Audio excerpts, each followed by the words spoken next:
Assalamu alaikum warahmatullahi wabarakatuh.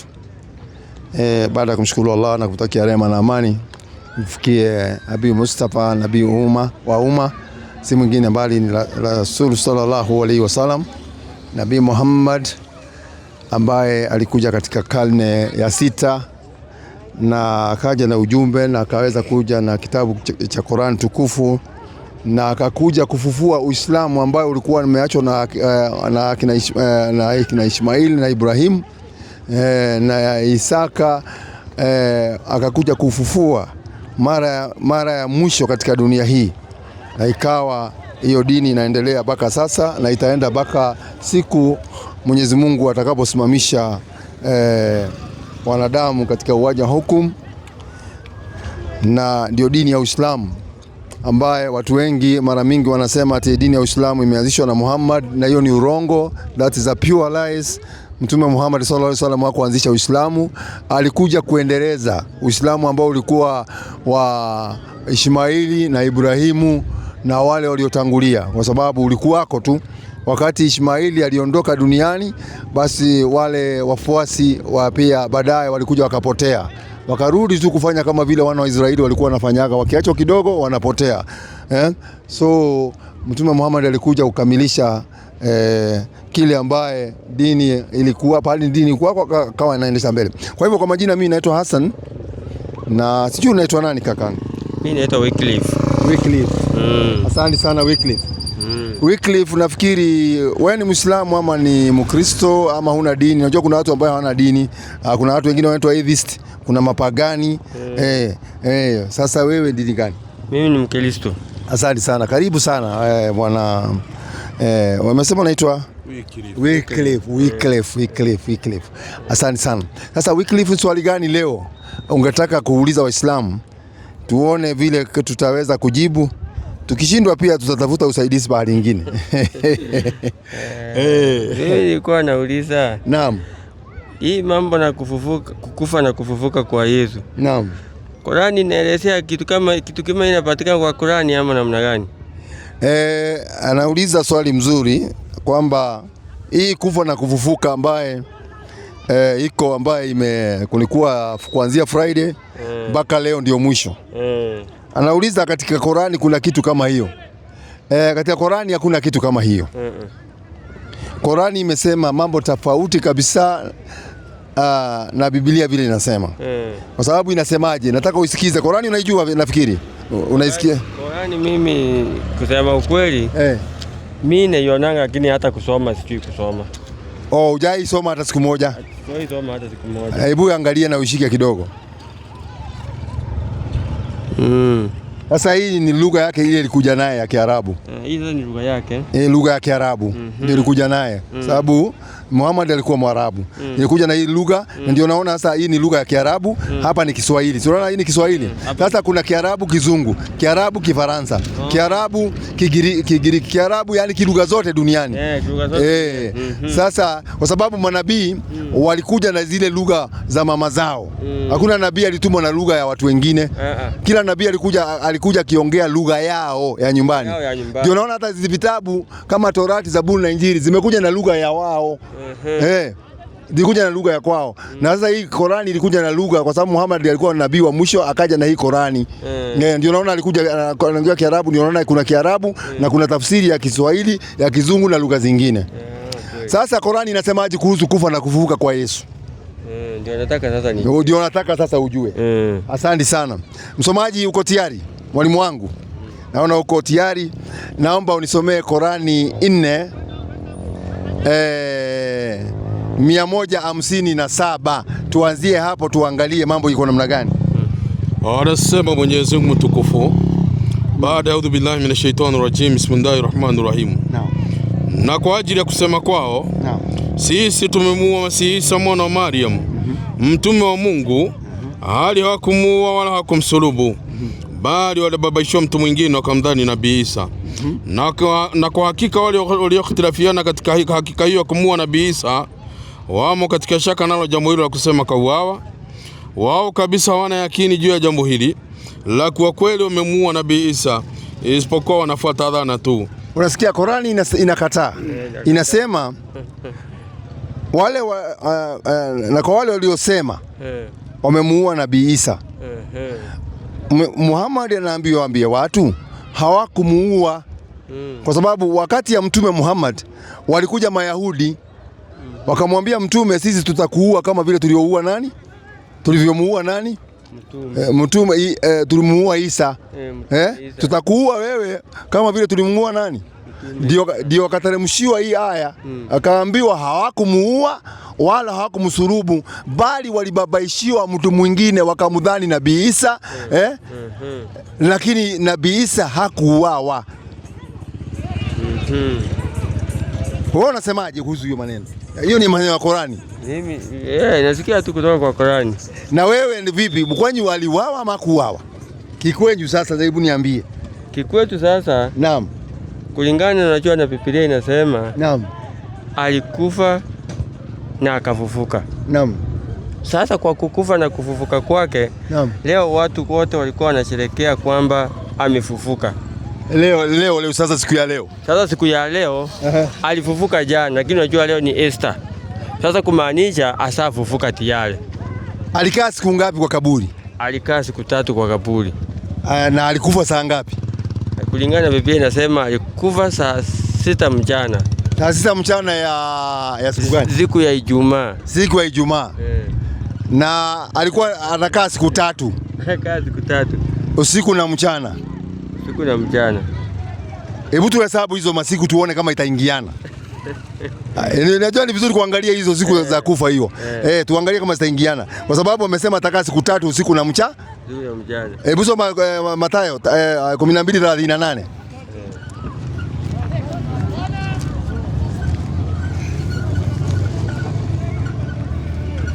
12:38 Mathayo. Inasemaje? Hapo baadhi ya waandishi na Mafarisayo wakamjibu. Wakamwambiaje? Wakasema, Mwalimu, tunataka kuona ishara kwako. Akajibu akamwambia, ndio, kizazi kibaya cha zinaa cha tafuta ishara, wala kitapewa ishara ila ishara nabii Yona. Naam. Kama vile Yona alivyokuwa siku 3 mchana na usiku katika tumbo la nyangumi, hivyo ndivyo mwana wa Adamu atakavyokuwa siku 3 mchana na usiku katika moyo wa nchi. Kwa hivyo ishara walitaka kuona sign. Wale mara mingi Yesu anaongea na Mafarisayo na Masadukayo. Ni kweli? Ndio walikuwa wanaongea, ni Wayahudi wale. Masadukayo na Mayahudi. Kuna wale walikuwa wanaamini ufufuo na kuna wale hawaamini nini? Hawaamini ufufuo, unaona? Katika Mafarisayo na Masadukayo. Sasa wakauliza, wanataka kuona ishara yako. Akawaambia, ishara yangu mimi ni kama ya nabii Yona. Kama vile Yona alikuwa siku 3 usiku na mchana katika tumbo la nyangumi, hivyo ndivyo mwana wa Adamu atakapokuwa siku 3 usiku na mchana katika moyo wa nini? Moyo wa ardhi. Moyo wa ardhi ni wapi? Ni nchi. Tuseme wapi? Sasa tuseme moyo wa ardhi. Moyo wa ardhi. Moyo wa nchi. Moyo si niko na uhai. Kwa hivyo moyo wa nchi ni huku watu wanatembea. Ama si kweli? Ni kweli. Kwa sababu kuna uhai. Mimi nitakuwa katika moyo wa siku 3 na ngapi? Siku 3 na usiku na mchana. Sasa wewe umesema alikufa Friday. Saa 6 ama saa ngapi? Kuna wale wanasema alikufa saa 9. Hawaelewani. Wale watu 4 pale Yohana, Mathayo, nani hawaelewani. Mmoja amesema saa 6, mwingine amesema saa 9 mchana. Sasa hawaelewani. Haya, tuwasimu ni saa 6 vile umesema. Tuhesabu tunatafuta siku ngapi? Siku 3. Siku 3. Kwa hivyo Friday ni siku mchana, ni siku ya mchana. Ni mchana, ni nusu ya mchana. Nusu ya mchana. Saturday usiku. Friday hiyo usiku ni usiku ni usiku moja. Tuingie Saturday. Siku 2. Siku 2. Siku ya Saturday ni inakuja siku 1 na nusu. Siku 1 na nusu ya Ijumaa na nusu na hii ni full Saturday, si ndio? Saturday. Na usiku. Sasa inakuwa siku ngapi? Siku 2. Sunday asubuhi hayuko kaburini. Na alisema atakaa siku 3 usiku na mchana. Usiku na mchana. Na tunaona yeye amekaa siku 2 na nusu. Usiku. Mchana ameenda mchana ngapi? Mchana 1 na nusu. Mchana 1 na nusu. Sasa hii imekamilika kweli? Hiyo hiyo. Hapo kuna hapo kwa kusema tu kweli. Hata mtu atumie ujanja gani? Hapo imeingiana na maneno ya Yesu vile amesema. Haichaingiana vile. Sasa mimi sasa sijui ni sababu gani walipiga kufikia hapo ati kaseme kama ni siku 3. Unaona tunasema hakuuawa wala hakusulubiwa. Kwa sababu yale maneno yote tunapata si ukweli. Si kweli. Sasa angalia, natoa pointi ya pili. Yesu akiwa msalabani alikuwa amekufa ama alikuwa hai? Akiwa msalabani kwa mwanzo hakuwa amekufa, lakini ilifikia wakati akakufa. Ilifikia wakati, kwa hivyo alikuwa hai. Alikuwa hai. Juu sasa unasikia vile nasema yeye mwenyewe akisema Baba yangu wasamee hawa wajue watendalo. Kwa hivyo kwa mujibu yake akiwa msalabani alikuwa hai. Asante sana. Na baadaye ndio akakuja akasema mikononi mwako nimeweka roho yangu na akakata roho. Hebu tuulize kitabu tuone. Hii andiko moja inasema kwanza moja tumepata ile ya masiku haingiani. Ama sio hivyo. Tumehesabu tukaona haingiani. Si ni kweli? Sasa tukuje kwa hii mambo ya kufa. Alikuwa inasemekana alikuwa hai. Si ndio? Akiwa ndani ya msalaba, sio? Hebu sikia sasa andiko lingine vile inasema. 10:39 Matendo ya Mitume. Hebu sikia hiyo. Inasema mwalimu wangu. Nasemaje? Nasi tu mashahidi wa mambo hayo aliyotenda katika nchi ya Wayahudi. Kuna watu hapa wanasema hao ni mashahidi, walimuona na wana mashahidi ya mambo yake aliyofanya katika Uyahudi, Na katika Yerusalemu. Na katika Yerusalemu alikuwa anatembea, ambaye walimuua. Kwanza kitendo za kwanza kilifanyaje? Ni kufanyaje? Walimuua. Aliuawa kwanza, sawa? Wakamtundika mtini. Kumbe yeye wanasema walimuua kwanza, kwa hivyo akimweka kwa msalaba alikuwa amefanyaje? Ati alikuwa amekufa tayari. Na ile ingine inasema Yesu ako msalabani analia Eloi Eloi lama sabakitani. Na hii ingine inasema kwanza alikuwa ameshauawa, kwa hivyo akiwa pale msalabani alikuwa amefanyaje? Alikuwa ashakufa. Sasa gani kweli? Unaona maneno haya? Ndio unaona sisi Waislamu tunasema na vile tumeambiwa na Muhammad ndio akafunuliwa akaambiwa hawa hawakumuua wala hawakumsulubu. Hawakumuua wala hawakumsulubu. Tena kufa katika Biblia ina maneno mengi. Nini maana ya kufa katika Biblia? Kufa katika Biblia kweli kuna maana mingi.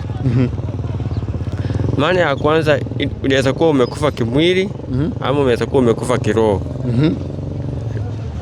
Kulingana na Biblia. Sasa hiyo ingine labda wewe uniambie ni gani? Sasa hii ingine ndio hii. Kwa sababu kufa sio hiyo tu peke yake. Luka 15:30 na ngapi? 32 nafikiri. Tena kufanya furaha na shangwe ilipasa. Hebu sikiza sasa hiyo maneno. Kwa kuwa huyu ndugu yako alikuwa amekufa na amefufuka. Huyu ndugu yako alikuwa amekufa. Tunaambiwa hapa kuna mfano Yesu aliwatolea wa ule kijana ambaye alipotea akaenda, ambaye wakamtafuta kwa miaka mingi, alafu akarudi wakafanya sherehe kubwa sana. Sikia vile anaeleza. Yaani alikuwa amepotea. Huyu kijana alikuwa amekufa tena amefufuka. Kumbe kufufuka alikuwa ni kufa ni kupotea, naye ameonekana. Ameonekana. Kwa hivyo ni mfano, imetolewa mfano mzuri sana ya kwamba kufa na kufufuka ni kupotea na kufanya nini? Na kupatikana. Kuonekana. Na ndio kaona Yesu akajificha. Yesu alijificha wasimuone. Akati alipopatikana wakasema amefanyaje? Ameonekana, amefufuka. 12:36 kitabu cha Yohana. Yesu hakufa msalabani.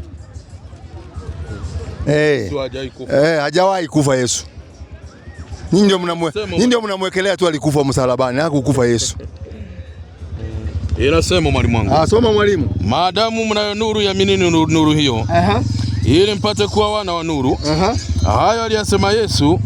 Akaenda zake akajificha wasimuone. Sasa Yesu alienda akajificha. Walimtoa wapi tena ndio wamuue? Na huyu mwenye wanasema waliua kwani alikuwa ndiye nani? Huyu aliyeuawa sio Yesu huyo. Na huyu mwenye alivuvuka akasema kucha mikono yangu kwanza sana Thomas akamuita kucha chofe kidole chako maana wewe hujaamini kama ndio mimi nimekufa na mimi yule nimefufuka. Na huyo sasa hizo alama zote zilikuwa ni saa wapi na kwa nini ilibidi atiaguse bali pale? Kwanza hapa kuna maneno hapa. Katika karata ya kusema Yesu amekufa, hapa kuna maneno mengi sana katikati. Kwa sababu mtu akiuawa hapa lazima, kwa mfano hapa mtu ameuawa hapa Jacaranda. Lazima polisi watakuja kuchunguza huyu mtu ameuawa, lazima wapate evidence kwa watu, si ndio? Watu waulizwe, wewe ulikuwako? Watasema mimi niliona. Uliona nini? Uliona jamaa alikuja na pengine na kisu akamduka na katoro? Atatoa evidence yake kulingana na vile ameona. Katika kifo cha Bwana Yesu, aliyekuwa witness Yesu akiuawa ni nani? Aliyekuwa witness. Aliyekuwa witness kwanza mama yake. Mama yake alikuwa witness. Ambaye ni alikuwa anaitwa Mariamu. Mary, mnamuitaka Mary. Alikuwa hapo. Haya. Na yule mwizi nao wezi wawili. Mmoja kushoto, mmoja kulia. Tutawatoa wapi hao wezi sasa? Kwani Yesu hakuwa na wanafunzi wake? Yesu alikuwa na wanafunzi wake? Alikuwa na wanafunzi? Alikuwa na wao. Kwa hivyo wale ambao wanafaa kutupatia habari kamili ya kukufa na kufufuka kwa Yesu ni wanafunzi. Lakini sikia habari ya wanafunzi 14:50 kitabu cha Marko. Sikia mambo ya wanafunzi. Tukuambia sisi Yesu hakukufa, nyinyi mnasherehekea tu bure tu. Hakuna pahali Yesu amekufa. 14:50 mwalimu wangu. Ndipo wakamwacha wakakimbia wote. Kumbe wanafunzi wa Yesu walimwacha wote. Wakafanyaje? Sasa kama wanafunzi wa Yesu wote walimtoroka wakamwacha, nani witness ya kwamba Yesu aliuawa? Ni Biblia inasema. Hebu rudia tena hiyo andiko. Ndipo wakamwacha wakakimbia wote. Wanafunzi wote wa Yesu walifanyaje? Walikimbia wote. Waliona kumeumana wakafanyaje? Wakatoka mbio. Kama walikimbia, aliyekuja kusema amekufa na akafufuka ni nani? Nani haswa aliyemuona akifa na kufufuka hiyo? Eye witness. Nani? Witness. Ndio wanafunzi wenyewe walikimbia mbio. Waliona askari wakakimbia. Lakini Yesu wanasema hata baada ya wao kukimbia inasemekana kwamba kwa nini watuandikie kwanza wanafunzi? Kwa nini kwanza watuandikie maneno ya urongo? Kwa sababu Yesu mwenyewe hakuwa katika kitendo kikitendeka, na wanakuja wanatuambia kama Marko wanakuja anasema ni saa 6. Mathayo anasema ni saa 9. Luka anasema ni saa ngapi? Yohana ni juu ni Yohana saa 9. Walipata wapi hii habari? Na wote wanafunzi wa Yesu walikimbia. Walitoroka wote, hakuna mtu alikuwa hapo. Kwa hivyo katika scene ya tukio hakuna mwanafunzi alikuwa pale hata moja. Wote walikuwa wametoroka wote. There was no one who was there. Wanawake nao walikuwa mbali na Yesu, hawakuwa karibu. Na wanawake hawakuwa mbali, walikuwa wameenda mbali kidogo. Hawakuwa hapo karibu.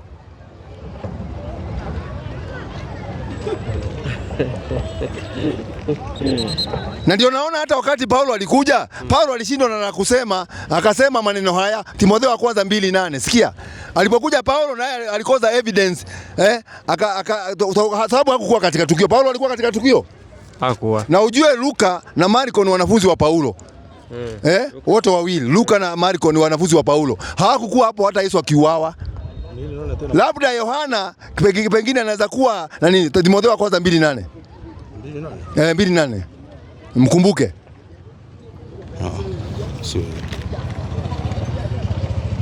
Si hiyo. Timotheo wa kwanza 2:8. Enda wa pili. Hiyo inazungumzia mambo ya stara hiyo. Haya, enda 2:8. Timotheo wa pili. Nadhani ni 2:8 sasa. Inasemaje? 2:8 mwalimu wangu. Inasemaje? Inasema mkumbuke Yesu Kristo. Angalia, huyo ni Paulo sasa. Paulo naye anakuja anasema mkumbukeni Yesu Kristo aliyefufuka katika wafu. Aliyefufuka katika wafu wa uzao wa Daudi. Kama inenavyo Injili yangu. Kumbe hiyo maneno anasema Paulo anasema Yesu alifufuka kulingana na injili ya nani? Kulingana na injili ya Paulo. Kwa hivyo sio injili ya?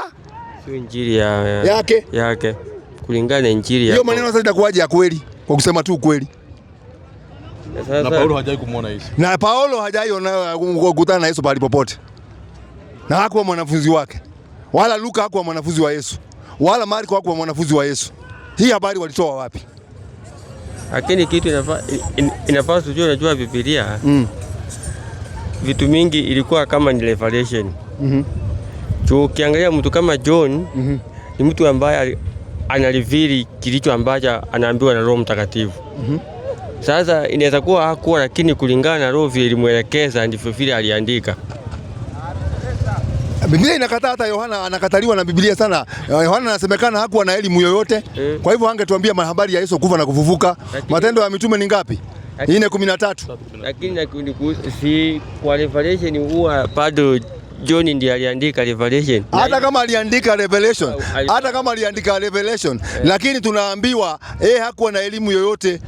4:13 Matendo ya Mitume. Msikie. 4:13 mwalimu wangu. Basi walipoona ujasiri wa Petro na Yohana,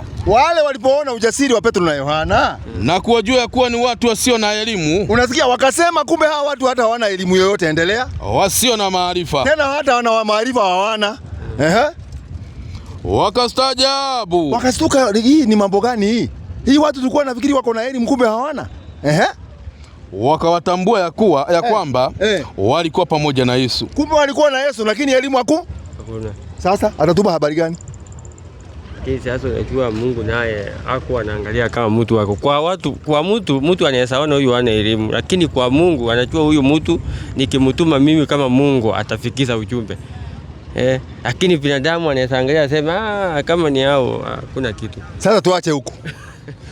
Sasa kupeleka huko nyuma sana. Ngoja kidogo. Leo mnaitaga namna gani? Leo tunaitanga Easter. Inaitwaje kwa Kiswahili? Leo ni siku gani? Bado ni Pasaka. Ni Pasaka. Pasaka inaanzanga siku gani? Pasaka inaanzanga kutoka Ijumaa. Kutoka Ijumaa. Tuseme hiyo last week juu Sunday na kuanga si pali Sunday nini? Ya mtende hivyo. Pasaka katika meaning yake katika Kikristo mnamaanisha ni nini? Pasaka ni kukufa na kufufuka kwa nani? Kufufuka kwa Yesu. Kwani Yesu anaweza, hebu tuende Mathayo ngapi mwalimu? Pale 22 nafikiri zini kuanzia 3 hapo anapoandaliwa ale Pasaka.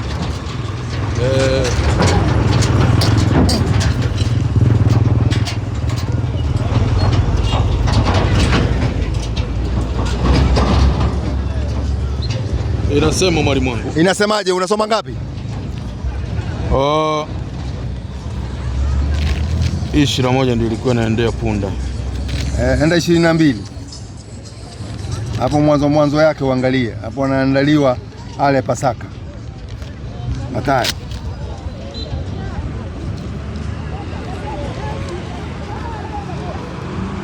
Inasema.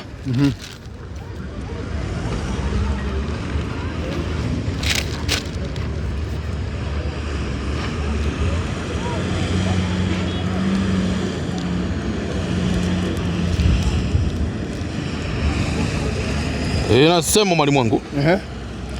Ikawa Yesu alipomaliza maneno haya yote, aliwaambia wanafunzi wake, mnajua ya kuwa baada ya siku 2 itakuwa Pasaka. Sikia sasa maneno. Sikia maneno. Yesu anawaambia hiyo ni 26. Ngapi? 1. 26:1. Yesu anawaambia wanafunzi wake, baada ya siku 2 kutakuwa ni nini? Pasaka. Na mwana wa Adamu atasalitiwa asulubiwe.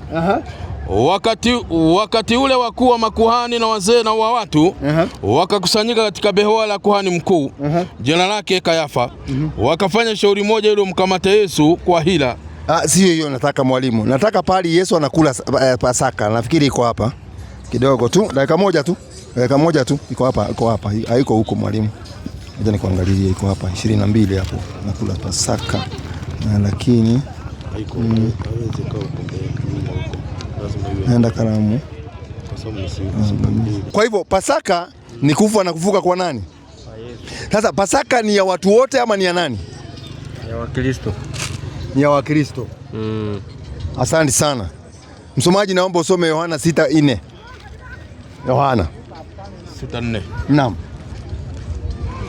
6:4 Yohana, mwalimu wangu. Inasemaje?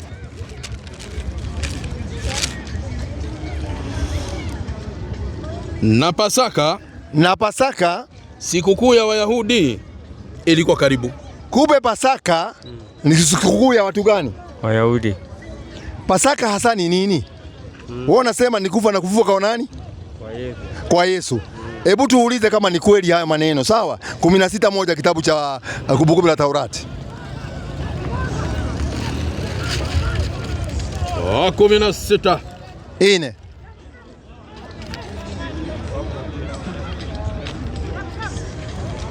16:1 Kumbukumbu la Taurati. 16:1 mwalimu wangu. Naam. Inasema utunze mwezi wa Abibu. Kujeni dada, muulize swali. Naam. Utunze mwezi wa Abibu. Tunaambiwa utunze mwezi wa Abibu. Kafanyie Pasaka Bwana Mungu wako. Kwa kuwa ilikuwa ni mwezi wa Abibu alipokutoa Misri usiku Bwana Mungu wako. Kumbe Pasaka ni wana wa Israeli kutolewa nchi ya Misri kupelekwa nchi ya Kanaani. Na nyinyi mnasema ni kusurubiwa kwa nani?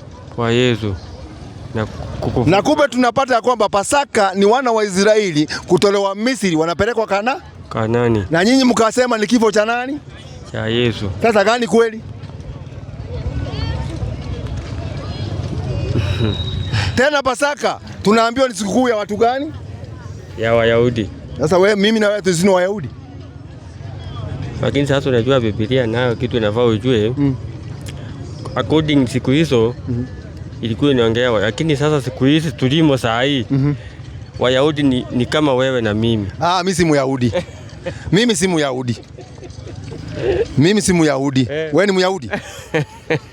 Mimi si Myahudi. Sasa kwa nini unataka kuingia bahari huko? Wewe si Myahudi, hata mimi si Myahudi.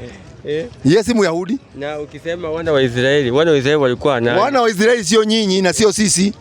Wana wa Israeli walikuwa kivyao na Mungu alikuwa ameweka kivyao. Kumaanisha hata hii Biblia sisi. Wana wa Israeli ndio hawa 2:3 Ezekieli. Hawa ndio wana wa Israeli. Hawakuwa nakubaliwa watangamane na kabila zingine. 2:3 Ezekieli, mwalimu wangu. Unasemaje? 2:3 inasema akaniambia mwanadamu, nakutuma kwa wana wa Israeli, kwa mataifa wanaoasi, mataifa wanaoasi, walioniasi mimi, wao na baba zao wamekosa juu yangu. Unaona? Israeli ni mataifa, tunaambiwa ni mataifa walioasi, na ndio naona Yesu alipokuja, Yesu alisema na sikutumwa ila wakondoo waliopotea wa nyumba ya wapi? Nyumba ya Israeli. Hakuna nabii wa wana wa Israeli alikuja katoka nje ya Israeli, wote walikaa pale kwa Waisraeli, kwa watu yao. Hakuna aliyetoka akatoka akaenda nchi nyingine. Hata walikuwa katika hapo walikuwa wanakaa. Kulikuwa na nchi kama Syria ilikuwa karibu, nchi kama Misri ilikuwa karibu, nchi kama hii na sasa inaitwa Jordan. Ilikuwa karibu, ilikuwa karibu na wao, ukiteremka upande ya chini kuna Saudi Arabia hapo karibu, lakini hakuna mtu alienda huko.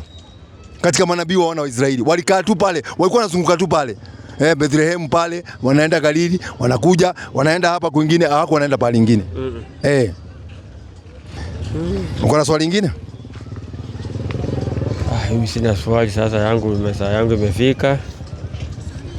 Mimi nawacha mikononi. Sasa kama maswali imeisha basi ukue Muislamu. Unakuwa wapi ndugu yangu? Mimi. Mimi saa hii najua hapa Nairobi. Nairobi nayo hata kanisa sisi hatuendangi ati kila siku ni kanisa. Ni siku moja tu unaenda unaomba. Sasa kama unaendaga siku moja, si afadhali uingie msikiti tunaenda mara 5 kila siku? Unaonaje wewe ukioga mara 5 kila siku?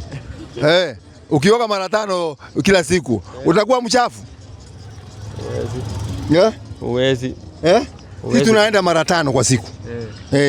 kuanzia asubuhi, mchana, saa 10, saa 1, saa 2 na usiku. Saa 2 ya usiku. Unaenda kazi zako tu, unaenda. Na kila siku naenda kazini kama kawaida. Hakuna siku ya kusema kwamba unapumzika. Labda uwe na pesa nyingi za kutosha upumzike. Haya, tutaangalia hiyo maneno sasa. Tutaangalia hiyo maneno. Lini? Wakati sindakujanga hapa. Karibu sana. Karibu sana. Okay. Kwa majina mimi naitwa Hassan. Mimi naitwa Alan. Alan. Karibu sana Alan. Swali gani ungetaka kuuliza Waislamu jioni ya leo? Sasa mimi ningependa kuuliza. Usiulize nzito sana, pengine nitashindwa na kujibu. Nauliza tu. Okay, sawa, uliza. Kwa Biblia wanasema kwamba kulikuwa na Adam na Hawa, si ndio? Adam na Hawa, Sasa Adam na Hawa walizaa Cain na Abel. Yes. Alafu Cain akaua Abel. Kabisa. Cain vile aliua Abel, si alibaki. Alibaki. Sasa Cain alibaki, si ndio? Kabisa. Sasa yeye tuseme ndiye alikuwa mtoto wa kwanza wa Adam. Akaua ndugu yake. Akaua ndugu yake. Inasemekana hapo kwa Biblia, sijajua ni verse gani. Nitakusaidia. Wanasema ya kwamba huyu Cain hapo mbele sasa kaenda kaoa. Akaoa, alioa. Sasa nashindwa huyu mwanamke mwenye alioa alitoka wapi? Swali nzuri sana hiyo. Anauliza dunia. Kwa mujibu wa Biblia, Mungu amemuumba Adam na ameumba Hawa. Wakabarikiwa na watoto wawili. Kaini na Abel. Kwa mujibu wa Biblia. Kwa mujibu ya. Kaini kamuua Abel. Huyu Kaini inasemekana alitoka hapo baada ya kumuua Abel, akaenda nchi ya Nodi. Akaoa huko. Sasa wewe unashindwa? Hiyo mke alikuwa wapi na already dunia iko na watu 4, si ndio hiyo swali? Kitu kama hiyo. Hebu soma Mwanzo 4:10 hapo, anzia 10. Nafikiri hapo nitakuwa iko sawa, ndio tukuje mpaka 19. Na 10 nasema, akasema, umefanya nini? Sauti ya damu ya ndugu yako. Rudi hapo juu kidogo. Bali anamuua ndugu yake. Tuanzie 8. Anzia 8. Ndio at least hiyo kisa ieleweke vizuri. Kaini akamwambia Habili nduguye, twende uwandani. Ikawa alipokuwapo uwandani, Kaini akamuinukia Habili nduguye akamuua.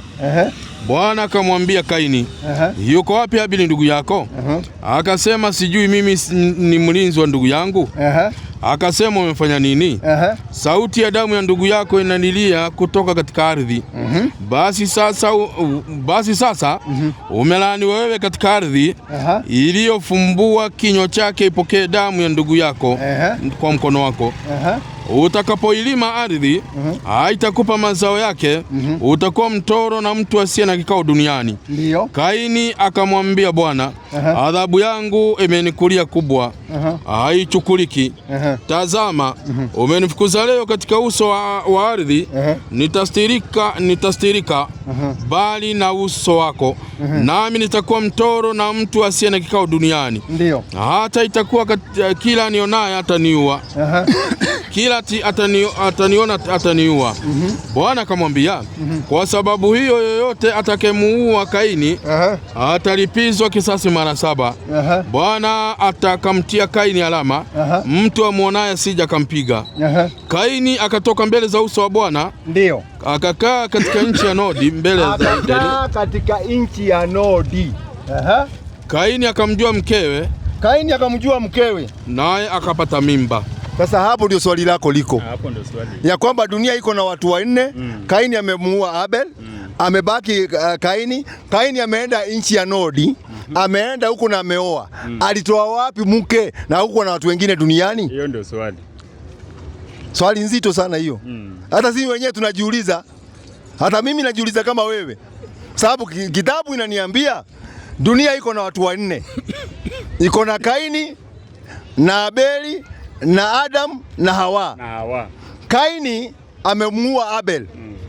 Dunia imebaki na watu 3. Imebaki na Adam na Hawa na Kaini. Dunia haina mtu mwingine. Haina mtu mwingine. Kaini ametoka hapo ameenda nchi ya Nodi. Nchi ilikuwa inaitwa ya Nodi. Ameenda huko na akaoa. Sasa tunajiuliza, watu wanauliza hii, mimi ningetaka wale ambao wanasema, kwanza wale walimu wa theology wanafaa kujibu maswali kama haya. Watuambie huyu mke wa Kaini alitoka wapi? Na hiyo nchi ya Nodi dunia ya sasa iko wapi? Ama sivyo? Sasa hiyo ndio swali. Hiyo swali hata mimi najiuliza sana, kwa sababu kama dunia ilikuwa na watu watatu. Kwa hivyo hapa tumechezewa kadabla dabla. Sijaelewa hapo kabisa. Hapa tumechezewa mchezo wa kuigiza. Kwa sababu huwezi kutuambia ate Kaini alioa na bibi yake ajulikane ametoka wapi. Na kwani huo bibi yake hakuwa na wazazi? Kwani alikuja tu akaanguka tu? Swali. Sasa jibu ni gani? Sasa jibu hii kwa kusema kweli hata mimi sijui. Hiyo wale waandishi wa hii kitabu wanafaa watuambie. Waliandikaje hii maneno? Hiyo ushahidi walitoa wapi? Hiyo ndio swali. Unaona sasa? Ndio hata sisi tunajiuliza. Hata mimi nimeshaisomaga mara mingi sana. Wakati hata mimi nilikuwa naenda kanisani nilikuwa naisoma pale, naweka question mark. Hapa ninaambiwa Kaini amemuua Habeli. Alafu Kaini ameenda ameoa. Ametoa bibi wapi? Hiyo ndio shida sasa. Naona shida kubwa. Nafikiri hiyo mimi hata mimi sijui. Ila wale wasomi wanafaa watuambie hii maneno ni kweli na walitoa hii habari wapi ndio waandike maneno kama haya. Si ndio? Una swali la pili? Lakini katika sisi Waislamu tunaambiwa ya kwamba Nabii Adam na Hawa walikuwa wanazaa mapacha. Umeelewa? Katika elimu ya Kiislamu, lakini sio kwenye Biblia, ni elimu ya Kiislamu. Sasa kwamba walikuwa wanazaa, akizaa mtoto wa kiume na anazaa mtoto wa kike, mapacha. Kwa hivyo kitu ambacho kilichosababisha wakazozana ili mpaka kufikia kuuana, ya kwamba Kaini, kwa sababu ilikuwa ya kwamba Kaini lazima aoe yule dada yake aliyozaliwa wakati wa Abel, aliyozaliwa pamoja na Abel, na Abel amuoe huyu dada yake ambaye alizaliwa wakati wake na Kaini. Lakini tunaambiwa kwamba yule dada ambaye alikuwa amezaliwa pamoja na Abel alikuwa ni mrembo sana, mzuri sana. Kwa hivyo Kaini akakataa kumuoa. Akataka amuoe yule dada ambaye ameolewa pamoja naye. Jambo ambalo halikuwa ni sheria wakati ule. Umeelewa vizuri? Kwa hivyo wakaambiwa watoe kafara, wachinje. Sasa huyu mwenyewe akaenda kachinja, huyu mwingine naye akaenda katoa vitu vya. Nadhani huo mwanzo humjuagi kitu ambacho kilichosababisha wakaambiwa kwamba watoe kafara. Ya kwamba aende akachinje na huyu aende katoe mazao ya mashambani. Ni hiyo ilikuwaga. Kwa hivyo baada ya hapo Kaini wakaenda, Kaini haikukubalika lakini Abel ikakubalika. Baada ya kukubalika ndio hapo sasa hasira za Kaini zikaanzia. Kwa hivyo ikabidi sasa amuue huyu ndugu yake ili aweze kupata fursa ya kuoa yule dada yake ambayo wamezaliwa pamoja. Hiyo ni mafundisho katika mafundisho ya Kiislamu. Kwa hivyo mwalimu amekueleza vizuri sana. Mzozo wa Kaini na Abel katika Uislamu walizozania kuoa dada ya huyu. Huyu anataka, ameambiwa wewe dada huyu ya ndugu yake na huyu dada ya ndugu yake. Yeye akasema dada yangu ni mrembo sana, siwezi kubali. Hapo ndio hasira ilitoka. Na katika Uislamu tunaambiwa baada ya Kaini kumuua Abel, katika Uislamu hatuwaiti hivyo. Tunamuita Kabil na Habil. Ndio wanaitwa katika Uislamu. Tunaambiwa huyu Kabil baada ya kumuua Habil, Mwenyezi Mungu aliamrisha ardhi imeze huyu Kaini. Na ikawa mpaka saa hii atamezwa na ardhi mpaka kama kisimame. Anaendaka chini tu, hajaifika chini. Anamezwa tu. Hiyo ndio katika masomo ya Kiislamu. Kwa hivyo ukiangalia katika kuelezwa kwa Adam na Hawa pale kuzaa Kaini na Abel na vile walizozana mtoto mpaka kamuua mwingine, Uislamu umeeleza in detail. Na ndio naona mwalimu wangu amekueleza kila kitu kilitokea. Na nikuongezee ingine katika masomo ya Kiislamu, Adam na Hawa tunaambiwa walipata mimba 40. Mapacha 40. Alikuwa anazaa kijana na msichana. Na ndio watu wa kwanza duniani kukubaliwa kuoa sister na brother. Watoto wa Adam walikubaliwa na Mungu waoane sister na brother. Ndio naona nimekwambia Hawa alipata mimba 40. Katika Biblia hawajaandika mambo kama hayo. Ndio unaona katika kwetu iko na detail. Watu walikuja watu katika dunia. Sasa hawa watoto walizaa hiyo mimba 40. Mtoto mmoja tu ndio alipotea tu. ule ambaye ni Kaini, ambaye wawili, kwa sababu pia Kaini unasikia na Mungu alimzamisha katika ardhi. Lakini hawa wengine walikubaliwa kuoa, mnaoa opposite. Mapacha wale walizaliwa asubuhi, wanaoana na wale mapacha wengine. Huwa anamchukua brother huyu na yani opposite, wakaoana ndio wakazaana. Hivyo ndio inaleta katika Uislamu. Sasa ilikuja. Ndivyo ilikuja. Hapo nimeelewa. Swali ya pili. Swali ya pili inakuja hivi. Hapo mwanzo huyu Adam na Hawa waliwekwa kwa hii nini? Biblia inasema waliwekwa kwa hii shamba ya Edeni. Edeni hapo. Na wakakatazwa kuna tunda ilikuwa wasikule ile ya katikati. Si ndio? Biblia inasema hivyo, si ndio? Alafu wakaambiwa kikula hiyo watajua mema na mabaya. Naam. Si ndio? So vile walikula, si ndio?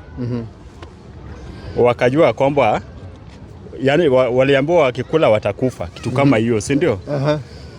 Sasa vile walifanya hiyo dhambi, Biblia inasema wakarushwa duniani huku. Sasa kukakuwa na hizo, wakapewa hizo vikwazo hizo, si ndio? So swali yangu ni simple tu, nilikuwa nauliza hii dhambi yenye walifanya hii juu ni nyoka, shetani alikuja kwa mfano ya nyoka, si ndio? So ikawaambia kwamba wakikula watafanana kama na watajua mema na mabaya, si ndio? Shetani ndiye inasemekana shetani alikuja kwa mfano ya nyoka. Si ndio?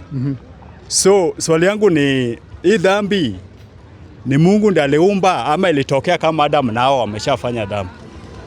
Okay. Mimi kulingana na vile naona Biblia wameandika, wamesema ya kwamba baada ya hawa makosa kufanyika, Adam aliambiwa atafanya kazi ya jasho, atakula jasho yake, sio? Mwanamke naye akaambiwa atakuwa kizaa kwa nini? Kwa uchungu. Kwa uchungu. Lakini Yesu alipokuja, alikuja kutoa dhambi ya nani? Ya mwanadamu. Ambayo ilifanywa na nani kwa mujibu wenu? Si yenye ya Adam na Hawa. Ile walifanya. Alikuja kusafisha hiyo kusafisha dhambi. Na katika hukumu ya Mungu pale mama aliambiwa watakuwa kizaa kwa uchungu. Kama Yesu alikuja kuondoa ile dhambi ya Adam ambaye wanawake waliambiwa watazaa kwa uchungu. Wanawake siku hizi wanazaa wakiwa starehe pumwani. Hapana. Kwa hivyo ile kosa baka sasa iko. Kitu kama. Kwa hivyo maneno aliyesema Mungu imeremain pale. Unaona maneno hayo? Kwa sababu kama kweli Yesu alikuja kutoa ile dhambi ya Adam ambaye Adam walifanya, Adam na Hawa, baba zetu na mama yetu, ambaye sisi wanaume tuliambiwa tutafanya kazi kwa nini? Kwa jasho, na mwanamke atakuwa kizaa kwa uchungu. Na nyoka atakuwa anaipiga kichwa. Si ni kweli?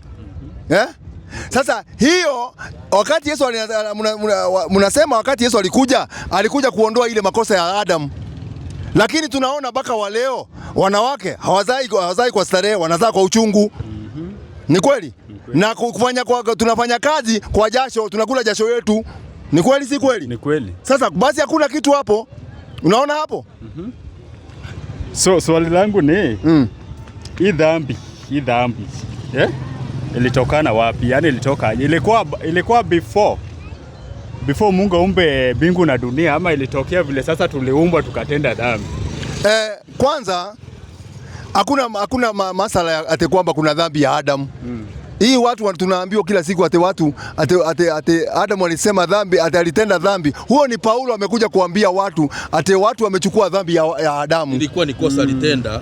Kosa lile ambalo Mwenyezi Mungu alikuwa amemwambia msile tunda pale. Kwa hivyo wakala, kwa hivyo walifanya kosa.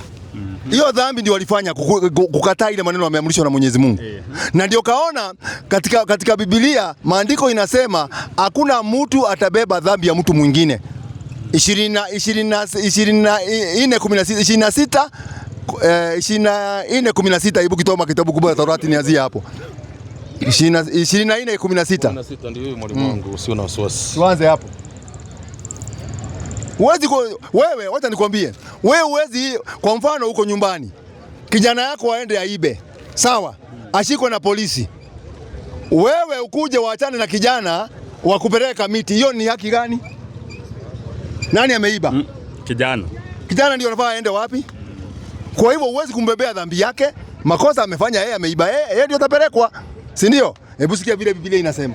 Inasema mwalimu wangu. Torati 24:16. Mababa wasiuawe kwa ajili ya watoto wao. Angalia, mababa wasiuawe kwa ajili ya watoto wao, wala watoto wasiuawe kwa ajili ya baba zao. Alafu mtoto naye akifanya dhambi hawezi uawa kwa sababu ya baba yake, Kila mtu na uawe kwa ajili ya dhambi yake mwenyewe. Kwa hivyo kila mtu anauawa kwa ajili ya dhambi yake mwenyewe. Hakuna mtu anabebea mtu mwingine dhambi. 18:20 kitabu cha Ezekieli.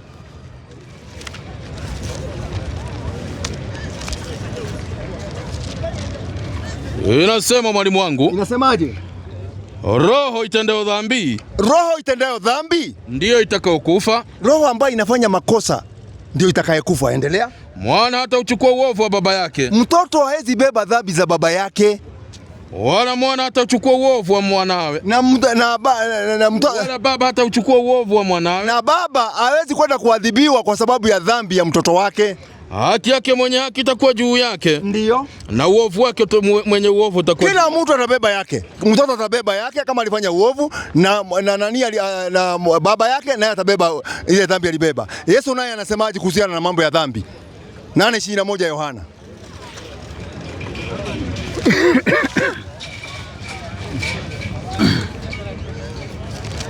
Nane 21 mwalimu wangu. Inasemaje? Basi akawaambia tena, mimi naondoka, nanyi mtanitafuta, nanyi mtakufa katika dhambi yenu. Yesu anasema kila mtu atakufa katika dhambi yake mtu. Na Paulo anasema katika Wagalatia 6:5 anasema kila mtu atalibeba furushi lake mwenyewe. Kila mtu atabeba dhambi yake. Si mnaimba hiyo nyimbo? Kila mtu atauchukua mzigo wake mwenyewe siku hiyo ikifika. Nilikuwa kanisani najua kuimba. Si ati sijui kuimba. Si nilikuwa huko. So I know. So kumaanisha kulingana na vile nimesikia sasa. Kumaanisha vile Yesu alikufa msalabani, alikufa kwa dhambi ya kina nani? Yaani swali. Kwa mujibu wetu hakufa. Kwa mujibu wetu sisi Waislamu hakufa. Labda sasa nyinyi wa Kristo mtuambie alikufa kwa sababu ya dhambi gani? Sasa hapo ndo kuna tofauti kidogo. Hapo ndo kuna tofauti kidogo. Kwa sababu nyinyi mnasema kila nyinyi mnaamini Biblia, mnaamini hata mtoto ako na nini? So mnaamini hata mtoto ako na dhambi ya Adam. Muamini. So kumaanisha Yesu hakukufa. Kwa nini ngoja kidogo. Kwa nini mnabatiza watoto? Ngoja kwanza kidogo. Nataka tu nielewe. Sisi tunafunzana. Sawa. Tunafunzana, peleke tu polepole. Nataka tu nielewe. Huyu Yesu mnaamini alikufa msalabani? Sisi hatujaamini alikufa msalabani. Sasa hapo hatutaelewana juu Wewe unaamini alikufa? Mimi nimeamini alikufa. Kivipi? Nimeamini alikufa. Ngoja kidogo. Niambie alikufa vipi? Tueleze, hata sisi tunataka kujua bwana. Tujifunze. Ngoja kidogo. Hapana, tunafunzana. Lakini mimi nataka kwa sababu ngoja kidogo. Hapo sasa hatutapatana. Tutapatana tena, tutapatana vizuri. Tutaelewana tena vizuri kabisa. Kwa mfano leo ni ngoja kidogo.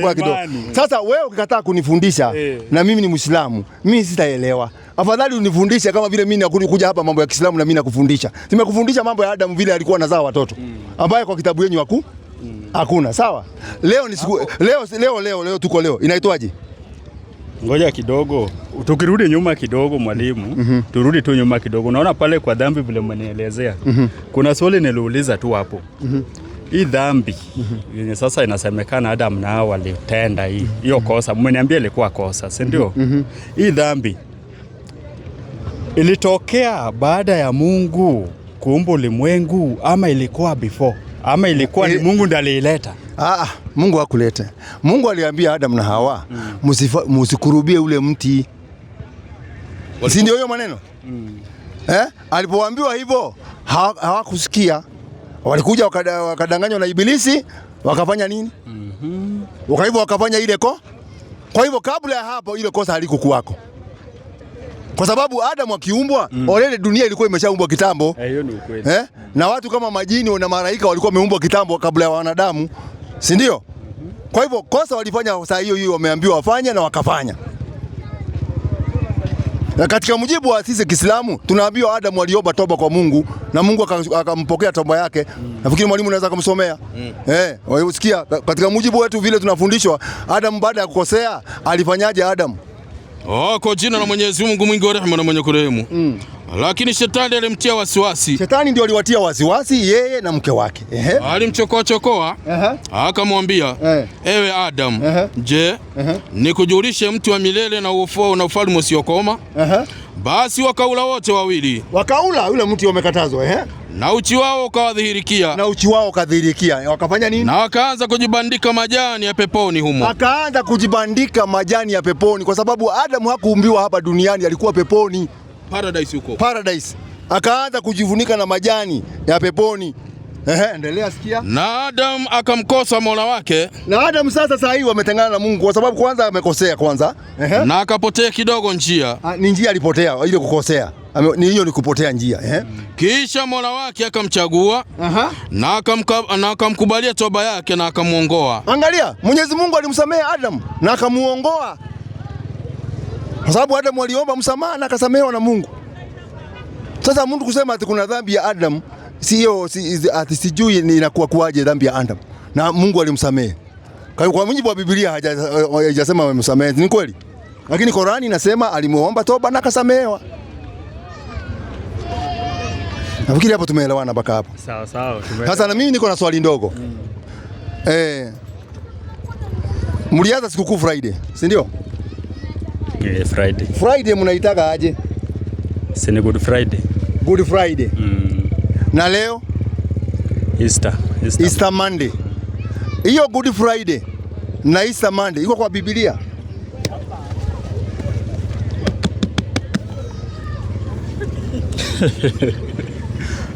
Mimi nataka kujua waulizia pia. Muulize kama kuna mtu ako naye. Wanaweza jibu. Wewe personally. Kwanza kwa sababu kila mtu tunaambiwa beba mzigo wake mwenyewe. Wewe personally. Wewe katika hii Biblia mzima, waacha hii ya Kiswahili, hata ya Kizungu niko naye pale ya gari. Niko na King James version. Kuna jina Good Friday ama Easter Monday katika Biblia? Sijai soma fungu lolote inasema hiyo. Sitaki kudanganya. Haujaiona. Sasa hii mlitoa wapi hii mnaita Good Friday na Easter Monday? Na tema mimi nauliza, mtu akikufa Ijumaa ni good? Si good. Na mbona mkaita Good Friday? Sasa ama mlifurahia? Ndio nasema kwa Biblia hapo hiyo fungo siwezi sema nimeipitia nikaisoma nikaielewa vizuri kabisa. Sasa siwezi jibu. Sasa ile yangu sema imekuwa ngumu kidogo. Ile nilikuwa nakuuliza ile watu watatu duniani. Na kulikuwa na watu watatu duniani. Nikakuuliza. Okay, hiyo tunaacha kama uwezi hiyo. Sasa sisi tunashindwa. Mnasema Good Friday na Easter Monday. Lakini mimi katika usomi wangu wa Biblia sijaiona kitu kama hiyo. Tena leo mnaita Pasaka. Ni Pasaka? Sasa hata mimi siwezi jibu. Ndio sijakupitia hiyo fungo hapo nikasema unajua ni vizuri niseme kitu yenye naweza. Asante sana. Wewe na hiyo ndio usomi. Hiyo ndio usomi. Hata mimi nikiwa hapa unasikia na sijui. Ndio naona hata mimi saa zingine nikiulizwa kitu kama haiko kwa hicho saa hiyo na siifahamu namwambia mtu nitakuletea kesho. Kesho nitakuja na hiyo kitu nikule. Utaniuliza, nikikwambia najua, utaniambia nidhibitishe. Na sijapitia hiyo fungu ni kweli. Haya, lete swali lingine sasa. Naona maswali imekuwa mingi. Uliweza ingine, uliza hiyo ingine. Unajua maswali ni mingi. Maswali? Kwa sasa imeisha. Hizo ndio zilikuwa zinanisumbua tu. Na sasa kwa nini usikuwe Muislamu? Na mimi nasema manabii wote walikuwa Waislamu. Sasa unajua hapo kuna shida kidogo. Gani tena? Unakwama wapi? Shida yenye vile nakwama, sitaki kuwaficha. Vile mimi nakwama. Unajua sasa mimi kutoka vile nimelelewa. Nimelelewa kwa dini ya Asante sana. Ukristo. Sasa siwezi badilika na siku moja. Ni ile sasa ile mafunzo nikipata. Hiyo mafunzo niipate na nikuwe na hiyo imani iniingie ndio naweza badilika. Basi wacha tufuzane moja hata kama unaenda, wacha tufuzane tu moja tu alafu utaenda. Naona umekuja ukasimama, madamu wako wako pale anasikiza. Sasa wacha na mimi nikuvuze moja, uniambie kama nimefuza vibaya. Najua hapa kwa sababu kuwa ni tunaongea na watu wengi. Ni vizuri na ndio naona tukija hapa kila siku tunaambiaga mtu kuja na evidence. Na mimi pia kwa sababu evidence kitu muhimu. Mtu anaenda kufanya research kwake nyumbani, kitu kama hiyo. Kwa sababu wewe simama mbele ya watu alafu mtu aongee urongo. Hapana, afadhali uongee ukweli. Na kama kitu hujui useme hujui. Sasa wacha nikufundishe kitu moja. Unamsikia tu Muhammad, sio? Nabii ambaye alikuwa nabii wa Uislamu na kuna Yesu, sawa? Sasa wacha tuanze na Muhammad. Muhammad alikuwa anaenda kuabudu wapi? 17:1. Kitabu cha Qur'an. 17:1. 17:1 Al-Karim. Naam. Bismillahirrahmanirrahim. Utukufu ni wake. Naam. Yeye ambaye aliyempeleka mja wake usiku mmoja kutoka msikiti mtukufu wa Maka mpaka msikiti wa mbali wa Baitul Muqaddas Palestina. Qur'ani inasema Muhammad alikuwa anaabudu pale msikiti ya Maka pale Saudi Arabia. Sawa? Wewe kwa mujibu wako, Yesu akiwa Yerusalemu alikuwa anaabudu wapi? Yesu akiwa Yerusalemu. Okay, mimi kwa verses ya Biblia vile nimepitia kidogo. Naam. Nakumbuka ile wakati alienda kwa Mount wakati alienda na wanafunzi, ilikuwa wanafunzi watatu. Mlima alikuwa anaenda? Alikuwa anaenda mlima. Na wapi kwingine? Pale Gethsemane pia, alafu then alikuwa anaenda hekalu pia. Na wapi pengine? Hekalu pale. Bado kuna pengine bado umeacha moja? Alikuwa anaenda hekalu, mlima. Hebu tusome 4:14 Luka, tuanzie hapo. Inasema mwalimu wangu. Inasemaje? Yesu akarudi kwa nguvu za Roho. Ndio. Akaenda Galilaya. Ndio. Habari zake zikaenea katika nchi zote za kando kando. Naye alikuwa akifundisha katika masinagogi yao, akitukuzwa na watu wote. Mafundisho ya Yesu ilikuwa yanapatikana kwa nyumba ambayo inaitwa sinagogi, na alikuwa anatukuzwa na watu wote. Endelea 16. Akaenda Nazareti hapo alipolelewa. Na siku ya Sabato akaingia katika sinagogi kama ilivyokuwa desturi yake. Kumbe Yesu desturi yake ni kwenda nyumba inaitwaje? Sinagogi. Sinagogi mimi sijui ni nini, wewe unajua? Sijajua. Sasa ndio. Kwa upande wangu maybe kama kuna meaning different, lakini kwa upande wangu naelewa tu ni kama ni hekalu tu. Ni hekalu tu. Hata mimi sijui. Lakini wale walikuwa wanaandika Biblia walikuwa wanaongozwa na Roho wa nani? Roho Mtakatifu. Roho Mtakatifu anakoseaga? Akosei. Kwa hivyo yale maneno wametuandikia kwa Biblia yote ni yakwe? Mimi naweza sema ni mtu kama alikuwa anaongozwa na Roho Mtakatifu anaweza kutuambia uongo? Hawezi kutuambia uongo. Sasa wamekuandikia nyuma ya Biblia, neno likikusumbua yeyote, uangalie tafsiri yake pale kwa Biblia wameweka maana yake. Sasa hebu nitolee neno sinagogi hapo, alafu uangalie. Naomba uangalie kabisa. Inasemaje? Sinagogi. Inasemaje? Msikiti wa Wayahudi. Kumbe wazee 70 walioenda London 1952 wakatafsiri Biblia from English version wakaileta katika Kiswahili version, wameandika ukiona neno sinagogi unjue ni nini? Msikiti ya Wayahudi. Kumbe Wayahudi walijenga nini? Msikiti. Ukiona Myahudi anaenda kanisani utamuita wa dini gani? Myahudi ukimuona akienda kanisani, wachana hii kwanza. Myahudi ukimuona akienda kanisani, atakuwa wa dini gani? Myahudi akienda kanisani. Ngoja. Haya, sawa. Nini niko na mbekupetea time? Pole kidogo. Nimekushangaa. So in other words, kitu najaribu kuelewa hapa. Mahali mnaelekea mnajaribu kusema hivi. Sisi tunajaribu kusema. Ngoja kidogo. Mahali mnaelekea kuna kitu nimepata hapa yenye sikuwa nimejua.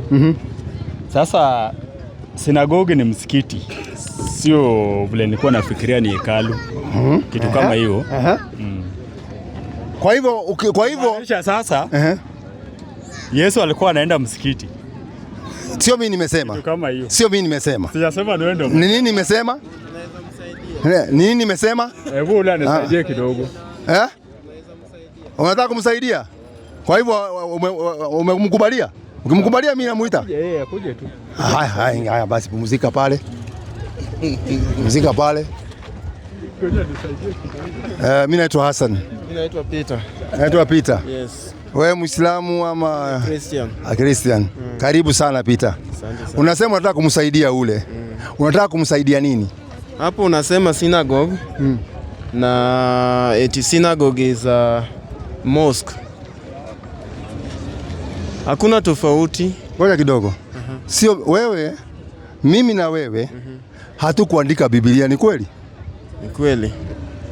Hata hii Korani hii sikuiandika. Tulikuta hivi vitabu vimeandikwa, zimewekwa duniani. Usome. Na wale walioandika walikuwa wanaongozwa na Roho wa nani? Mtakatifu. Roho Mtakatifu anaongea urongo? Ngoja kwanza before nijibu hiyo. Hii Biblia unasoma, unaiamini? Asikuulize mambo ya kuamini. Mambo ya kuamini wacha kabisa. Ngoja kidogo. Ngoja kidogo. Wewe unaamini Biblia? Mimi naamini. Ikisema kitu yote utakubali? Kwa Biblia? So long as iko kwa Biblia nitaamini. Utakubali? Watu waone mimi na wewe nani anaamini. Si amesema mambo ya kuamini. Watu angalie kwanza nani anaamini Biblia, nani asiamini, si ndio? Haya, tuanzie hapo, tutarudi hapo baadaye. Ngoja kidogo. Jibu kwanza kama wewe. Mimi nitajibu na maandiko, sitajibu na mdomo. Ngoja kwanza. Ngoja kidogo. Si umeniuliza swali? Simple question kwanza. Ukiniuliza simple question, mimi siwezi kukujibu na akili zangu. Nitakujibu na maandiko. Umeniuliza wewe mwalimu wa Kiislamu, unaamini Biblia uamini? Sasa mimi sitakujibu na kichwa, nitakujibu na maandiko. Hapana, hapa hatutaki maandiko. Basi hapa hatukai. Basi ngoja kidogo. Ngoja kidogo. Babu yangu. Kama hutaki maandiko, tunataka ule mtu ambaye anaenda na maandiko, kwa sababu hapa tunasoma maandiko, hatutumii akili zetu.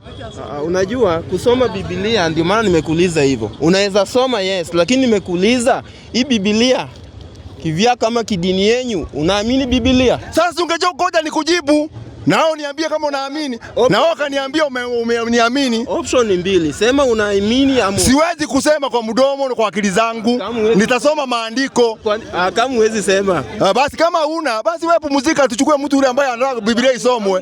Kumbe walikuwa wanakuja kumsaidia na hata hutaki maandiko isomwe. Sasa ulikuwa unamsaidia nini? Ulikuwa unamsaidia nini? Kwa majina unaitwa nani? Naitwa Gladys. Gladys. Asante sana. Sasa na wewe pia uko na Gladys, uko na swali gani unataka kutuuliza? Niko na swali aje. Sisi tunasoma Bible, si ndio? Yes. Na nyinyi mnasoma gani?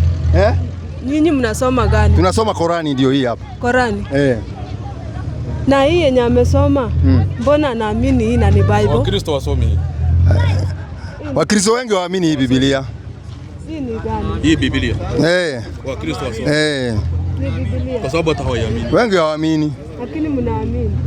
Na ni Wakristo. Kuna maneno tunaamini hapo ndani. Na kuna maneno mengine hapo ndani hatuamini. Niulize kwa nini? Kwa nini? Kwa nini? Kuna maneno mengine hapa kwa Biblia naamini na kuna maneno mengine siamini. Kwa mfano, acha nikupe maneno mawili male nimeamini na nikupe maneno mengine mawili ambayo siamini. Sawa? Ni sawa hivyo? Si ni sawa hivyo? Hiyo evidence inakipatikana, si ndio mzuri? Mimi naamini maneno kama haya 17:3 Yohana. Hiyo naamini.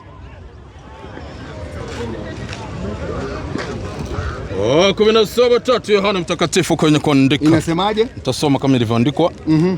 Na uzima wa milele ndio huu.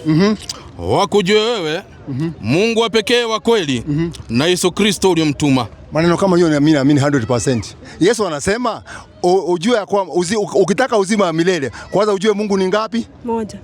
Na Yesu alitumwa na nani? Na Mungu. Hiyo mimi naamini 100%. Wewe unaamini hiyo? Unaamini? Ya pili. Tunasaidiana tu. Ndio tunakusaidiana, tunasaidiana. Ndio tujue ukweli pahali iko. Haya. Hiyo Yohana hiyo 14:28.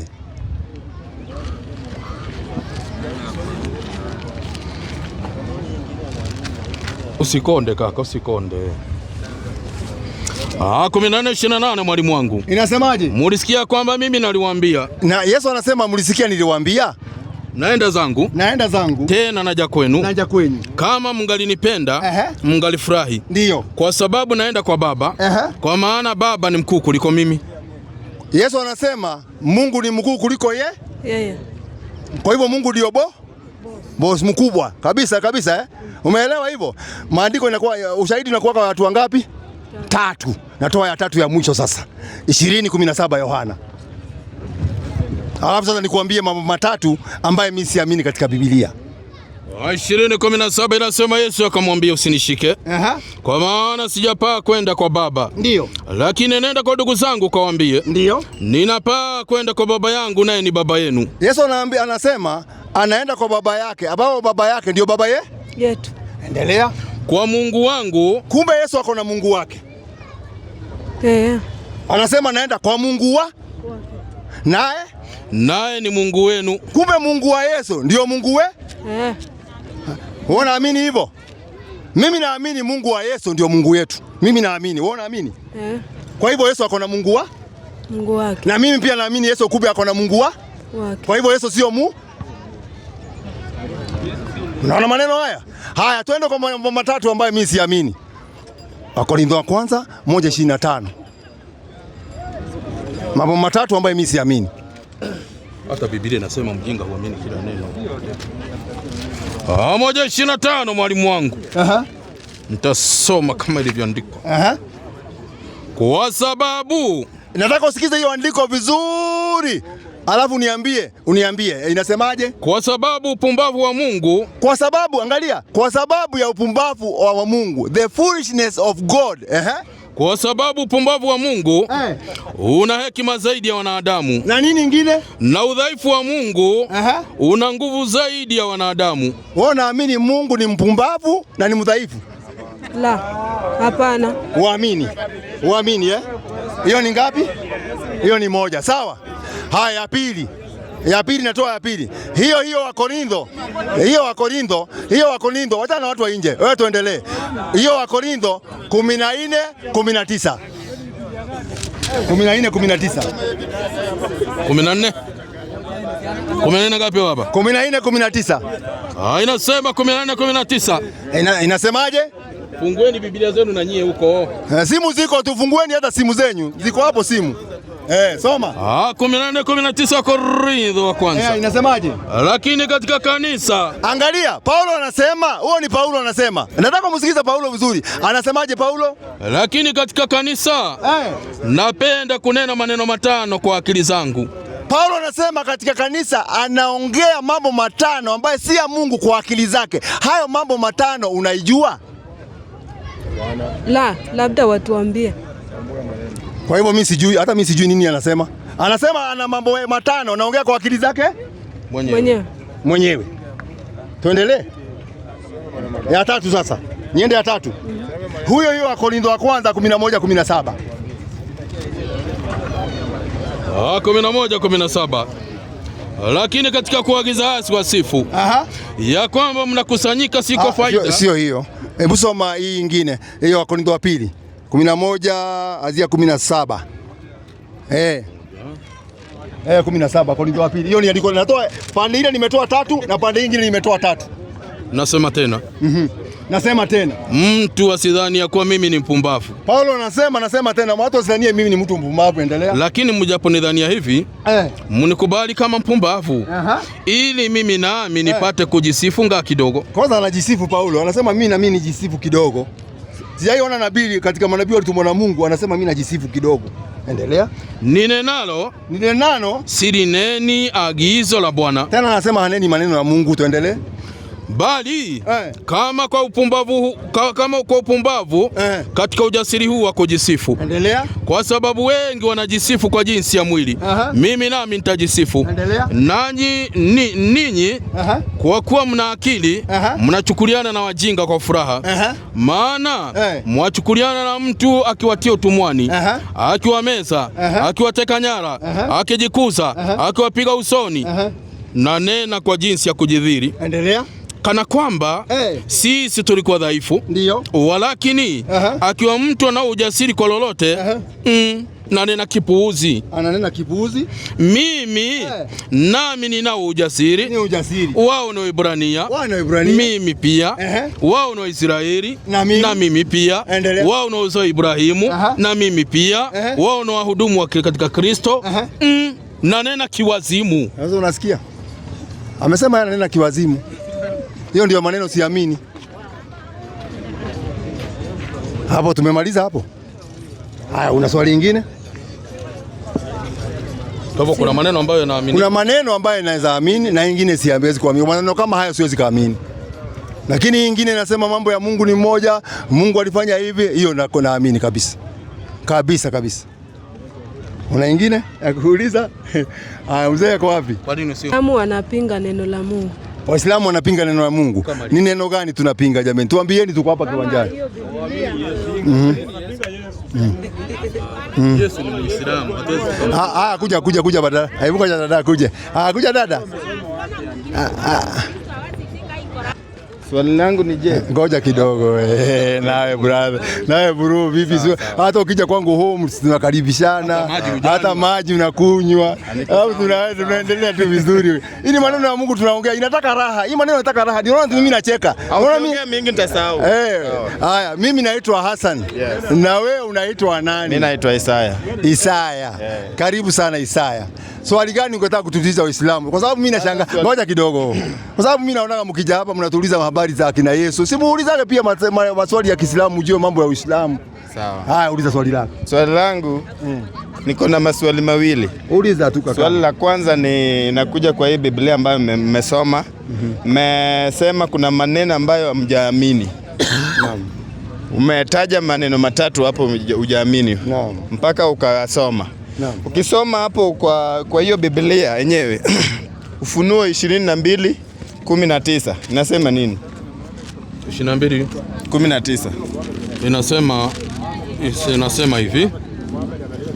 Inasema tuanzie 18 au 19 kabisa. Hapo. Namshuhudia kila mtu asikie maneno ya unabii wa kitabu hiki. Mtu yeyote akiongeza, Mungu atamuongezea hayo mapigo yaliyoandikwa katika kitabu hiki. Na mtu yeyote akiondoa neno lolote katika maneno ya unabii wa kitabu hiki. Achia hapo. Sasa kwa hii Biblia imesema ukitoa, kuna mtu yeyote akitoa, kuna maneno ukitoa hapo, na wewe tayari ushaondoa maneno mengine. Nini nimetoa? Sema ile kitu. Nimetoa nini? Eleza watu, wa kamera inaona ndio hii. Kuna maneno ambayo ulisema hapo nimetoa. Nimesema kuna maneno siwezi amini. Si kutoa, kuna kutoa na kuamini. Sasa tu kutoa. Wewe kwani hujui Kiswahili? Wewe Kiswahili kumbe inakupiga chenga? Swali langu la pili hapo. Swali lako inakupiga chenga? Swali la pili.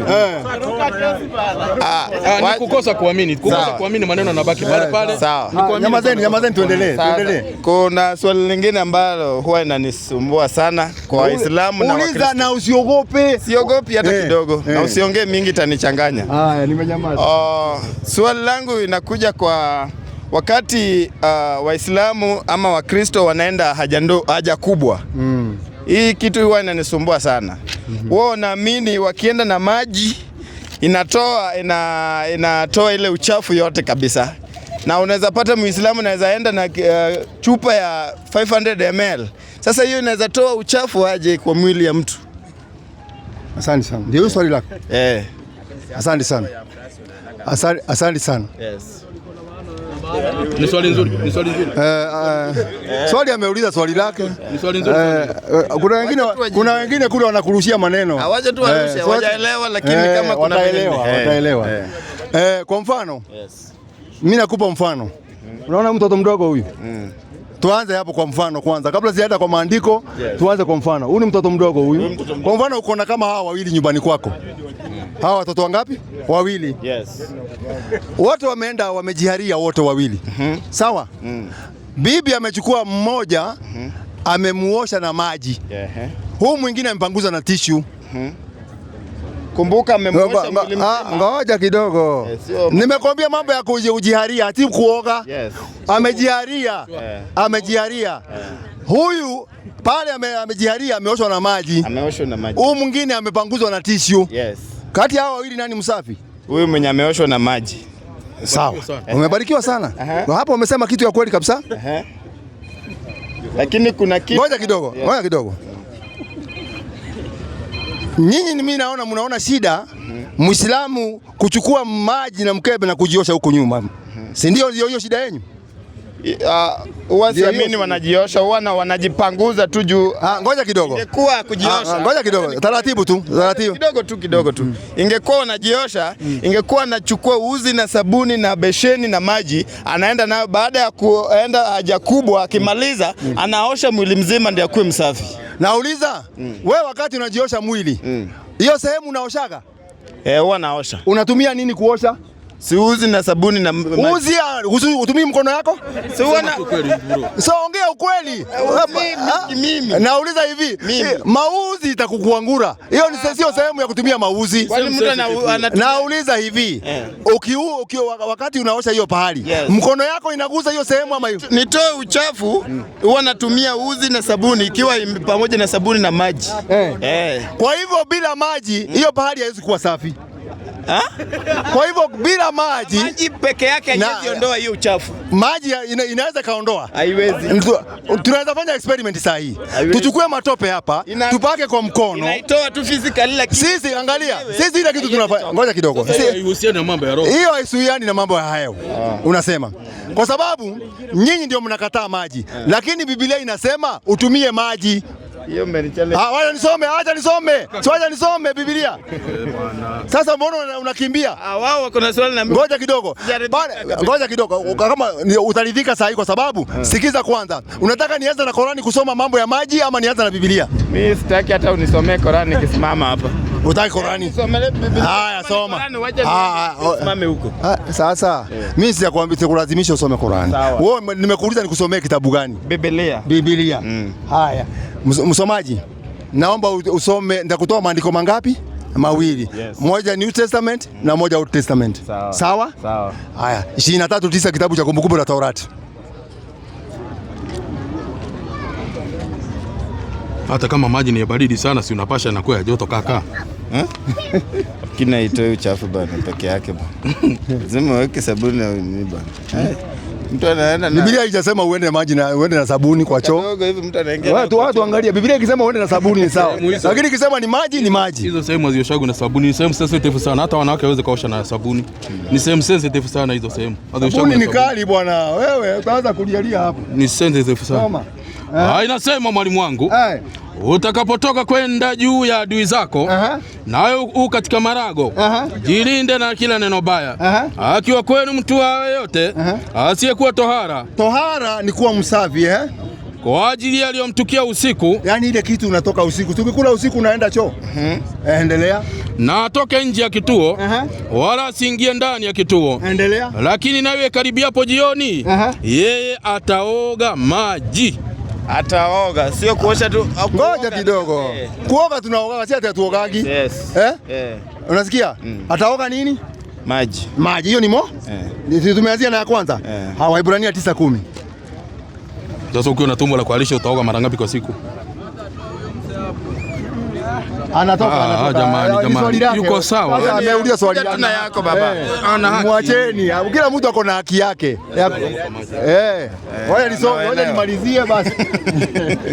Mpaka wale wamechoka wanaenda. Inasema mwalimu wangu. 9:10 nasema. Kwa kuwa ni sheria za jinsi ya mwili tu. Kwa kuwa ni sheria kwa jinsi ya mwili. Kwa kuwa ni sheria za jinsi ya mwili tu. Vyakula na vinywaji. Vyakula na vinywaji. Vyakula na vinywaji. Na kutawadha kwingine. Na kutawadha kwingine.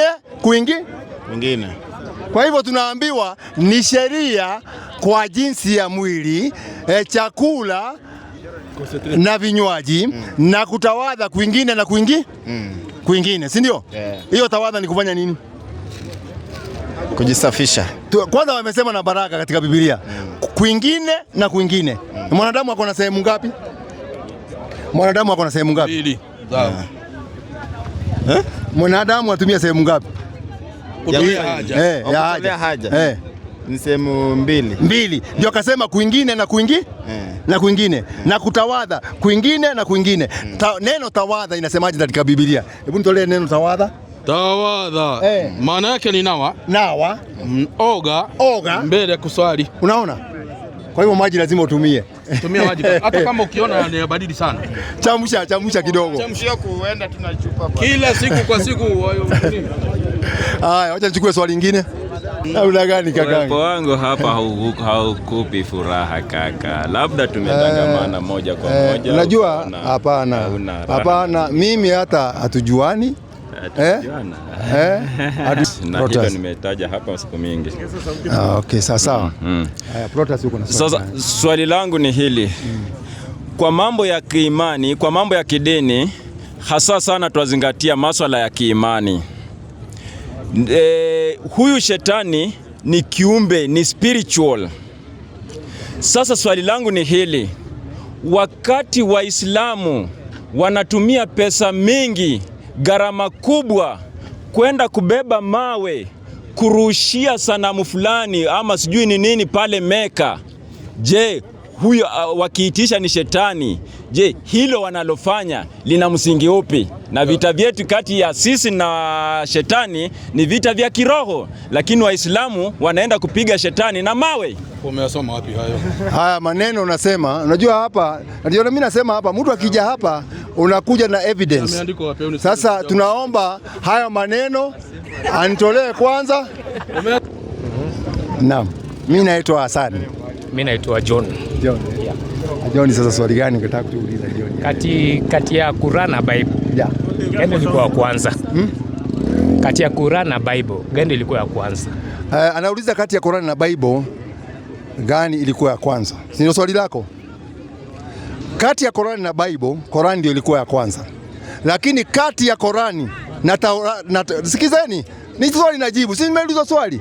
Nyamazeni nijibu swali vile nimeulizwa. Ameuliza kati ya Quran na Bible gani ilikuwa ya kwanza. Nikaanza nikasema, sijamaliza statement yangu, nikasema hivi, kati ya Quran na Bible, Quran ndio ilikuwa ya kwanza. Lakini kati ya Quran na Taurati, Taurati ndio ilikuwa mbele. Kati ya Quran na Zaburi, Zaburi ndio ilikuwa mbele. Kati ya Quran na Injili, Injili ndio ilikuwa mbele. Lakini kati ya Biblia na Quran, Quran ndio ilikuwa mbele.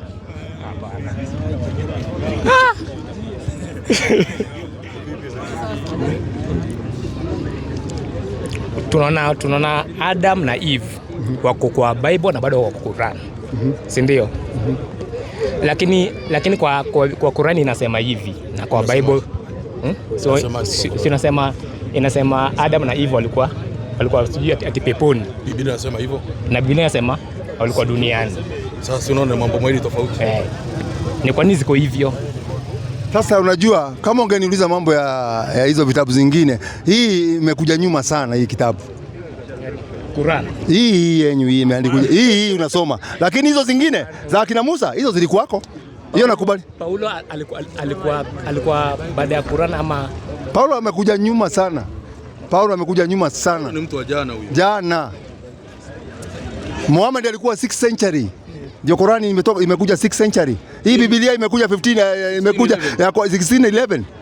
Ndio imeandikwa. Ndio imetolewa kutoka kwa lugha ya Kigiriki ikaletwa katika lugha ya nini? James First. Wa Uingereza. Ndio imeandika. Alafu tena hii ni compile together ndio inakuwa. Si ndio kuandika. Alafu tena hii imeandikwa mwaka gani? Nini? Hii hapa. Hebu angalia. Nini? So in translation ndio imeandikwa mwaka gani? 1952 in translation. Lakini ile ingine ya King James ni ya lini? Ya mwaka gani? Neno King James. Ama kama sio hivyo utuambie Biblia imeandikwa mwaka gani? Haya basi mwanzo Zaburi, si ndio? Ilikuwa after Quran ama before Quran? Nimekuambia hivi. Sijui nirudie tena ndio uelewe. Nimesema Torati ya Musa ilikuwa mbele ya Korani na Injili na Zaburi zilikuwa mbele huko ya Korani. Na kwa nini hazifanani? Haziwezi kufanana kwa sababu ni kitabu kimeandikwa na watu, si manabii. Ni mkusanyiko ya watu, waliandika watu 46 ambao wamechaguliwa na King James King George, wakacompile hiyo kitabu wakatoa katika Kiingereza wakaweka. Hawaandishi walikuwa 46. Sisi tuna historia tuko nayo babangu. Walitoka hizo sehemu zote kutoka Mombasa kwenda Zanzibar kwenda Msumbiji sijui wapi Komoro wakafika 46 ndio kaandika hiyo Kiswahili. So many mgufu. Haya, una swali lingine ama nichukue nyingine? Nani kuja yako na wewe tuulize yako moja. Yako. Kama watu wote wanakubaliwa Usijali.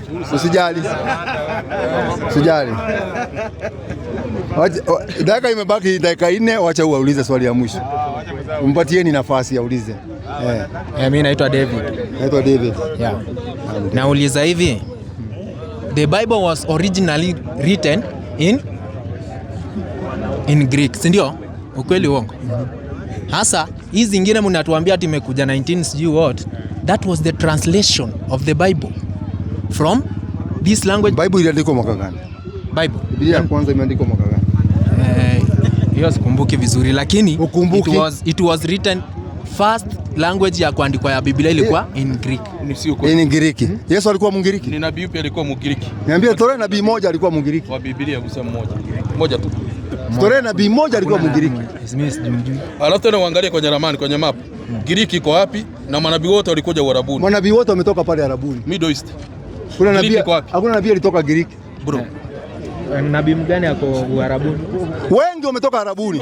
Manabii wote. Karibu na manabii wote kutoka pale Egypt kwenda hivyo yote ni Arabuni yote. Ibrahimu alikuwa Iraki. Musa alikuwa huko.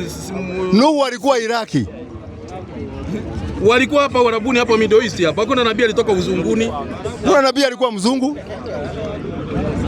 Wote walikuwa Uarabuni. Wote Middle East ile yote, Syria, Lebanon, Jordan, Saudi Arabia hiyo. Wametoka area moja. Wale manabii wote wametoka area moja. Wote area moja. Hiyo ndio maana nasema the Bible, hiyo translation ndio mnasema ati ilikuwa Bible imekuja nyuma, but the Bible was first written in Greek. Mwaka gani baba? Mwaka gani? Hiyo nakuja nayo kesho ni. Kuja naye kesho. Ndio fanya research kuja naye kesho. Nakuja mapema. Kuna mwingine ako na swali? Kabla sijafunga, dada uko na swali? Acha chukue moja hii. Chukua hili. Chukue moja. Naitwa nani? Naitwa Eric. Sawa Eric. Swali yangu ya kwanza. Naweza kuuliza unitajie maovu kama 3. Naweza nitajie maovu 3 ama nikuulize kuua ni jambo mbovu ama ni sawa? Kuua ni jambo mbaya. Unaelezea kwenye kitabu wapi? Wacha nikusikiza. Tunakusikiza sawa. Kuua ni dhambi mbaya. Ni katika dhambi mbaya. Hakuna jisi. Hata kuna jisi ni dhambi mbaya. Sawa. Hebu nisomee 13 hizo sheria 13 za Kiislamu kutoka kwa Qur'an. Sheria 13. Sheria 13. Sisi hatuna sheria 13. Sisi tuko na 1000. Hii yetu ni mamia ya sheria. Qur'an. Some Quran 65 verse 4. 65 verse 4. Wewe uliambiwa ni 13. Ni kama 10 commandments but sasa hapo ni 13. 65? 65 4. Hapana. 65:4 inazungumzia mambo ya wanawake, si mambo ya sheria. Na ndio maana sura yenyewe inaitwa suratul talaq, sura ya talaka. Sasa aya 4 inasema kwa jina la Mwenyezi Mungu mwingi wa rehema na mwenye kurehemu, na wale waliokoma na kutoka hedhi miongoni mwa wanawake wenu, ikiwa mnayoshaka katika muda wao wa eda, basi muda wao wa eda ni miezi 3, na pia ndio eda kwa wale ambao hawajapata hedhi bado. Na wanawake wenye mimba eda yao ni mpaka watakapozaa, na anayemuogopa Mwenyezi Mungu, Mwenyezi Mungu humfanyia mambo yake kuwa mepesi. Amba imepotea. Au imekupotea? Basi kuja kesho kwa sababu imepotea hiyo maandiko. Kesho ukipata nafasi uenjoy inshallah. Asalamu alaykum warahmatullahi wabarakatuh.